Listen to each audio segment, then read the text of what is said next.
Chers amis, bonjour. Aujourd'hui, j'aimerais parler de la communication.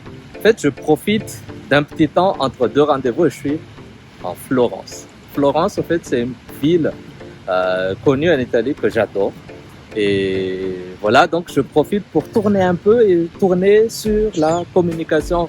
Pourquoi la communication? Parce que j'ai échangé avec des gens récemment. Et c'est un sujet sur lequel on a échangé longuement et moi je me suis dit pourquoi ne pas parler de ça aujourd'hui. Mais j'aimerais quand même déjà m'excuser à l'avance. Comme vous remarquez, je porte aucun micro aujourd'hui, donc j'ai pas de micro. Je vais essayer de parler très fort pour avoir quand même un bon son. Mais si le son n'est pas assez bon, je vous invite à augmenter le volume de votre appareil. Et désolé pour ça, mais voilà, j'essaie de faire ce que je peux. Donc la communication. La communication en fait se base sur... déjà il y a deux choses. Il y a la communication interne et la communication externe. Donc la communication interne, pour moi en fait la communication c'est un peu convaincre, inspirer et fédérer. Fédérer quoi? Fédérer l'équipe. Inspirer qui en fait? Inspirer les gens qui travaillent avec nous. Quand je dis nous, c'est nous les entrepreneurs, nous les managers, nous les leaders.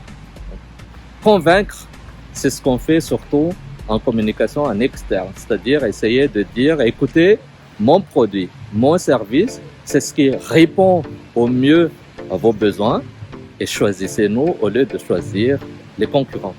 En gros, c'est ça. Mais ce que j'aimerais parler aujourd'hui, c'est les communications en termes de service, par exemple, quand on parle à quelqu'un, quand on a, disons, basiquement, des rendez-vous, des choses vécues, on vient à un rendez-vous, le rendez-vous est pris, on fait ce qu'on a à faire, c'est-à-dire qu'on a un plan et tout, mais tout ce qui manque, au fait, n'a pas été communiqué à l'avance, c'est-à-dire que le rendez-vous est parfois mal préparé. Mal préparé, c'est pas forcément la faute des gens qui préparent, mais c'est aussi peut-être une question d'ignorance.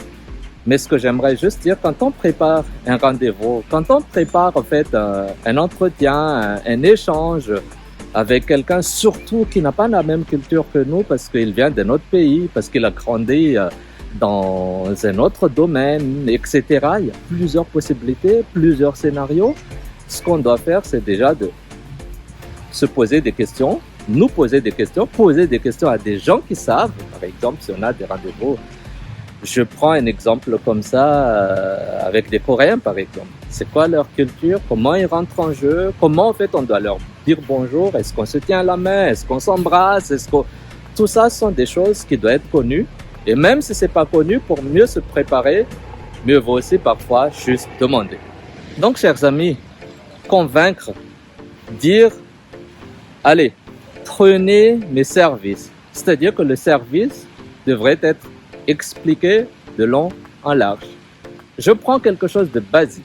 Si on dit par exemple nos services à nous, je prends l'exemple de Quintet Domiciliation, c'est de vous accompagner dans la création de vos entreprises. Donc avant même le rendez-vous, on donne de long en large qu'est-ce qu'on fait, qu'est-ce qu'on offre exactement en fait, pour essayer d'éviter des vices cachés, des malentendus, des choses, des oublis, etc. Donc on doit lister au maximum ce qu'on offre et bien sûr ce qu'on n'offre pas. Nous, par exemple, on dit, écoutez, par rapport aux informations que vous nous donnez, on met en place tous les documents, mais on ne peut pas signer les documents à votre place. Donc, comment on fait? Soit vous êtes sur place, on va chez vous, vous signez le document. Si vous êtes en dehors du pays, c'est pas grave, il y a ce qu'on appelle des envois de papiers comme le DHL. Je fais la pub pour la DHL, mais il y a d'autres fournisseurs aussi dans le monde. Et ce qu'on fait, par exemple, récemment, on a un client au Danemark, il signe là-bas, ils envoient par DHL, ça prend 7 jours, on reçoit les documents en TANA original, on dépose. C'est comme ça. Quand vous êtes, par exemple, dans la restauration, dans l'hôtellerie, quand vous vendez votre chambre, par exemple, je parle de ça parce que l'hôtellerie, c'est ce qui marche surtout dans les pays où le tourisme est un des piliers au fait. Pourquoi je parle de ça? Parce que Madagascar, c'est un pays touristique. Bien sûr, il y a un peu de touristes, on parle entre 200 et 300 000, mais ça va venir. Les gens vont venir, on adore Madagascar, il y a tout, la faune, la flore, les gens qui sont sympathiques. Vous voyez pas que je suis très sympathique en tant que malgache? Voilà. C'est pour ça que les gens viennent. Et même ici, quand je vais, partout où je vais, je fais la promotion de Madagascar, pas seulement en tant que pays d'investissement, parce qu'on peut toujours mettre une partie de nos ressources en termes de travail à Madagascar, virtual office et tout ça, mais aussi en tant que pays touristique, vous pouvez ouvrir un resto, un hôtel et tout ça. Mais ce qui manque au fait chez nous, c'est l'information. Okay? Quand on vient dans votre hôtel, qu'est-ce qui est bien, qu'est-ce qui est le plus, de quoi on doit s'attendre par rapport aux standards qu'il y a dans ce beau monde. Okay? C'est pas nous qui allons créer l'hôtellerie, ça existe depuis des siècles et des siècles, et il y a des pays qui sont très connus pour ça. Okay? Mais ce qu'on doit faire, c'est de prendre l'exemple et surtout de mieux communiquer, de bien communiquer pour convaincre, pour être transparent, pour créer en fait la confiance des clients. Pourquoi je parle de la communication? Parce que la communication est très importante. Si on loupe la communication, on peut louper son entreprise, on peut louper son affaire, on peut louper son management. Si on communique autrement, on fait autre chose que ce qu'on fait exactement en tant que leader, en tant que manager, croyez-moi, on n'ira pas loin. C'est très difficile. On doit être un rôle modèle, comme on dit en anglais. Un modèle des gens avec qui on travaille, des gens qui nous suivent, qui ont confiance en nous. Et tout ça, pour la plupart du temps, ça passe par la communication. Nous sommes le seul être vivant dans ce monde, pour ne pas dire le seul animal qui a le langage, qui parle.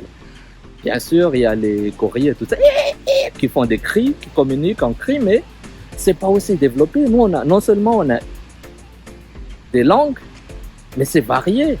Entre l'italien qui est parlé ici, le malgache qui est parlé chez nous, le français que j'utilise dans mes vidéos, l'anglais, l'espagnol, l'arabe, et j'en passe.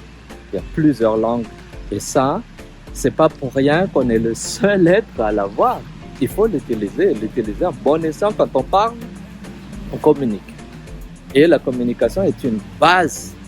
Je pense que l'humain, en fait, c'est, disons, est sorti du lot des autres animaux par le fait qu'il puisse communiquer. Et il a pu faire des choses. Il fait des routes, des voitures, des maisons. Ben, je ne vois pas d'autres animaux qui font tout ça. Donc, chers amis, ça devient long. Ça peut être aussi parfois hors sujet. Mon temps est écoulé. Sur ce, je vous dis à très bientôt. Et n'oubliez pas 3 choses.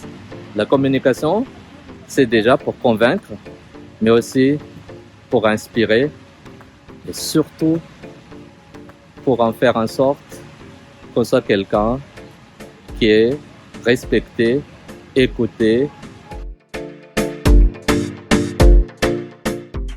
et cru. On se dit à très bientôt. Au revoir.